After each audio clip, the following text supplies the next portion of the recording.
and welcome back to my channel. My name is Muriel, and in this video, I'll be going over my 2022 LeGuin Prize for Fiction TBR. Yes, indeed, if you weren't aware, LeGuin's son, one of his sons, I'm not sure, Mr. Theo Downes LeGuin, has created a literary prize in his mother's honor. And I just learned about this, a month ago? And I've decided this is a prize actually worth my time and interest. Especially since one of the nominees is Adrian Tchaikovsky's Elder Race, which I read this year, and which has subsequently become one of my favorite works of science fiction too. There are 9 shortlisted nominees in total, but since I've already read Elder Race, I only have 8 of them to read.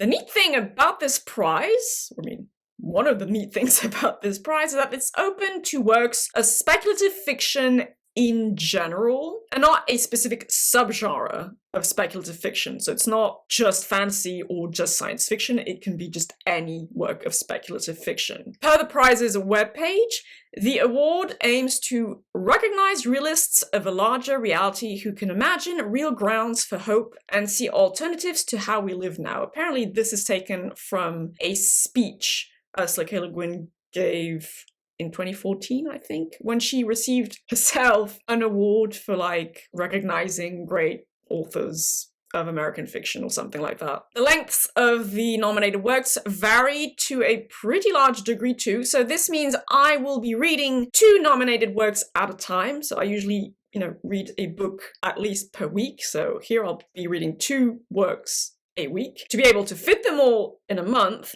and to have read all of them by the time the winner is announced on the 21st of October, Ursula K. Le Guin's birthday. Incidentally, my birthday is on the 13th of October, and my mum's is on the 22nd, so yay for October women. So what I'm going to do here is let you know when exactly I will be reading each work. That way you can sort of join me on a buddy read or a coordinated read in any case, if you so wish. And I will read out the synopsis for each work as well. I'll be starting this readathon of sorts on the 26th of September, so that's Monday the 26th. And yes, I am doing this well in advance for once. That way anyone who wants to join in on the fun largely has the time to coordinate their own reading agendas and do so. So that week I will be reading The Employees and Appleseed. First, The Employees is a short story written by Danish author Olga Raven, I'm not sure how you pronounce that, and translated from the Danish by Martin Aitken. The Employees, a workplace novel of the 22nd century. The near-distant future. Millions of kilometers from Earth. The crew of the 6,000 ship consists of those who were born and those who were created, those who will die and those who will not. When the ship takes on a number of strange objects from the planet New Discovery, the crew is perplexed to find itself becoming deeply attached to them, and human and humanoid employees alike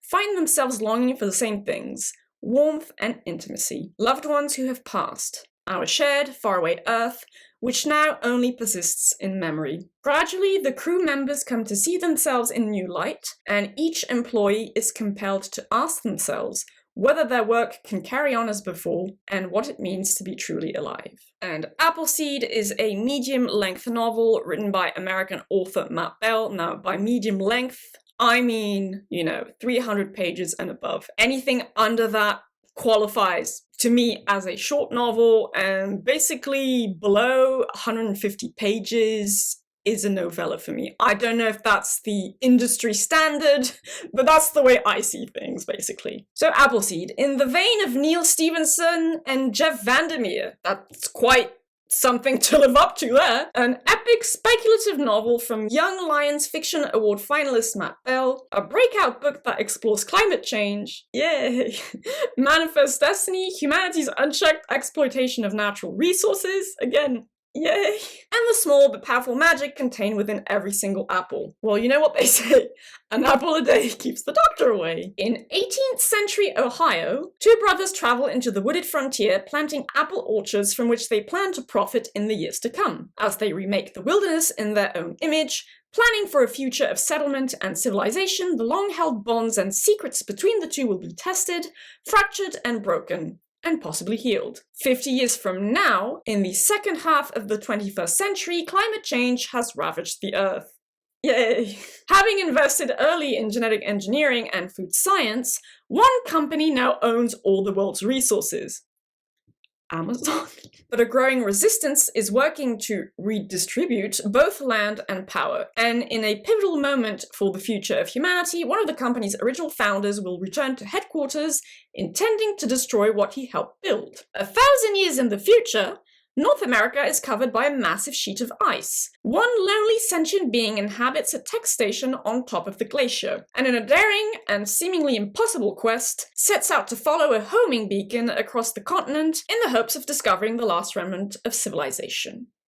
Well, well. The week of the 3rd of October, I'll be reading The Past is Red and Summer in the City of Roses. So The Past is Red is a novella written by American author Catherine M. Valente, and the synopsis is as follows. Catherine M. Valente, the best-selling and award-winning creator of space opera and the girl who circumnavigated fairyland, returns with The Past is Red, the enchanting, dark, funny, angry story of a girl who made 2 terrible mistakes. She told the truth, and she dared to love the world. The future is blue. Endless blue, except for a few small places that float across the hot, drowned world left behind by long-gone fossil fuel guzzlers. Ah, a drowned world, sorry. Okay. One of those patches is a magical place called Garbage Town. Is that like the big garbage patch in the Pacific? Tetli Abednego is the most beloved girl in Garbage Town, but she's the only one who knows it. She's the only one who knows a lot of things.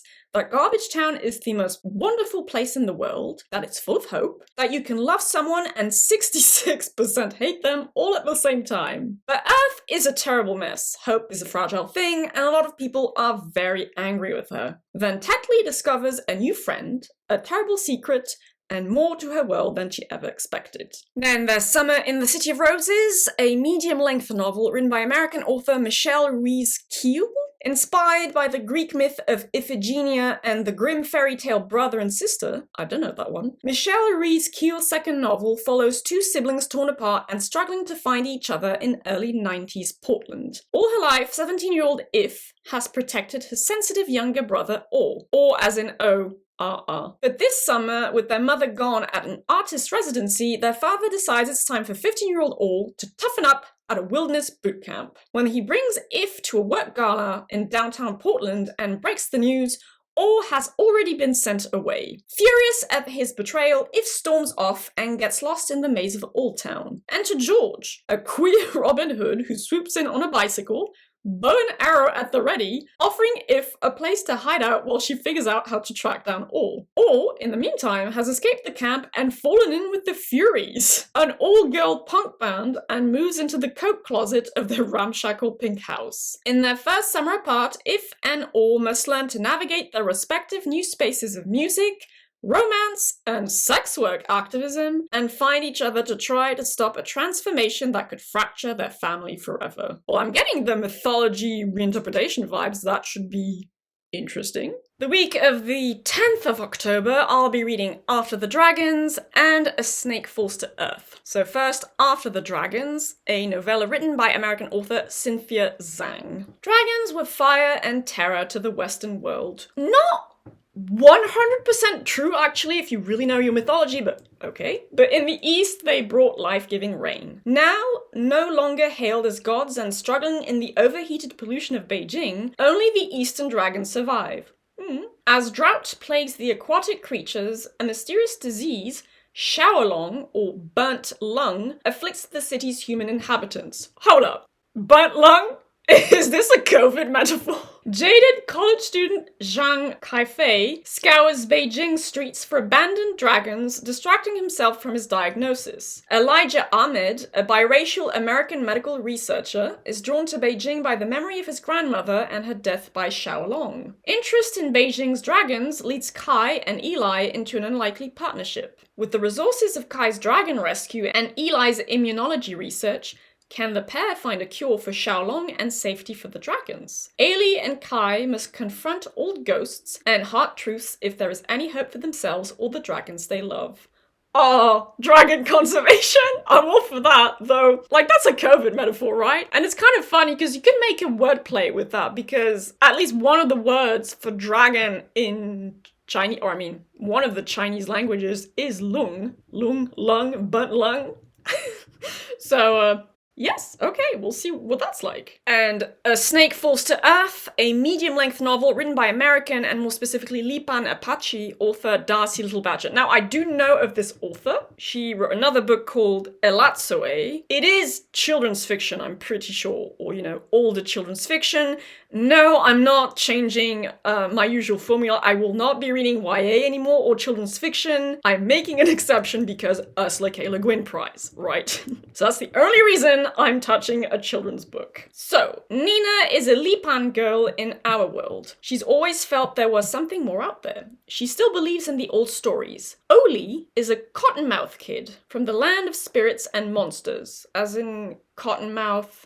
Isn't that a kind of snake? Like all cottonmouths, he's been cast from home. He's found a new one on the banks of the bottomless lake. Nina and Oli have no idea the other exists, but a strange catastrophic event on Earth and a strange sickness that befalls Oli's best friend will drive their worlds together in ways they haven't been in centuries. And there are some who will kill to keep them apart. So I'm assuming lots of influence from Lipan Apache mythology folklore, so I'm all for that. Mythology, good. And finally, the week of the 17th of October, I'll be reading The House of Rust and How High We Go in the Dark. So The House of Rust is what I'm going to call short-ish novel, so less than 300 pages, written by Kenyan author, I think she's Kenyan, I tried to look it up, Khadija Abdallah Bajaber, I'm really sorry, I don't know how you supposed to pronounce that. Apologies to the author. So, The House of Rust is an enchanting novel about a Hadrami girl in Mombasa. When her fisherman father goes missing, Aisha takes to the sea on a magical boat made of a skeleton to rescue him. She is guided by a talking scholar's cat, and soon crows. Crows, yes! Goats and other animals all have their say too. Yes, I'm here for the crows. On this journey, Aisha meets 3 terrifying sea monsters. After she survives a final confrontation with Baba Wapapa, the father of all sharks, she rescues her own father and hopes that life will return to normal. But at home, things only grow stranger. Well, that's quite the program. Okay. And finally, How High We Go in the Dark. Also a short-ish novel written by American author Sequoia Nagamatsu. For fans of Cloud Atlas and Station 11, I have not read the latter. Might one day. I don't know. Have read the former and I liked it, but it was very bloody strange. The structure of it is very, very strange. I kind of preferred the movie adaptation, actually. Anyway, a spellbinding and profoundly prescient debut that follows a cast of intricately linked characters over hundreds of years as humanity struggles to rebuild itself in the aftermath of a climate plague. Yay! A daring and deeply heartfelt work of mind-bending imagination from a singular new voice. Beginning in 2030, a grieving archaeologist arrives in the Arctic Circle to continue the work of his recently deceased daughter at the Batagaika crater, where researchers are studying long-buried secrets now revealed in melting permafrost, including the perfectly preserved remains of a girl who appears to have died of an ancient virus. Little aside, actually, that scares the crap out of me, because if that permafrost starts melting, we have no idea what kind of bugs, germs, viruses might be trapped in there, so, fun times to look forward to. Once unleashed, the Arctic plague, oh bloody hell, will reshape life on Earth for generations to come, quickly traversing the globe, forcing humanity to devise a myriad of moving and inventive ways to embrace possibility in the face of tragedy. In a theme park designed for terminally ill children, that's kind of nice, a cynical employee falls in love with a mother desperate to hold on to her infected son. A heartbroken scientist searching for a cure finds a second chance at fatherhood when one of his test subjects, a pig, develops the capacity for human speech. Oh, a talking pig! Is this Babe? I like that. A widowed painter and her teenage granddaughter embark on a cosmic quest to locate a new home planet. I'm not a super big fan of that trope, but okay. Well, this promises to be interesting at the very least, I guess, so yay! Then, of course, there is Elder Race, written by English author Adrian Tchaikovsky, but like I've said, I've already read and loved it. Adored it. I even have a review for it if you'd like to check that out. Once I've read all of these, I commit to this, I will make a wrap-up video and select which nominee I think should win this very first Ursula K. Le Guin Prize for Fiction. And if all goes to plan, release it the week of the 24th of October, right after the official winner is announced. On that note, once again, if you want to join in on this little readathon project thing, you're more than welcome to. Are you looking forward to any of these books? Have you read any of them already? Please do share your thoughts in the comments down below, or why not on the Discord server, link in the description if you're interested. But in any case, I hope you all have a lovely day, evening, or whichever time of day you prefer. Do take good care of yourselves, and thank you for the continued support. And I shall see you all reasonably soon in another video. Bye-bye.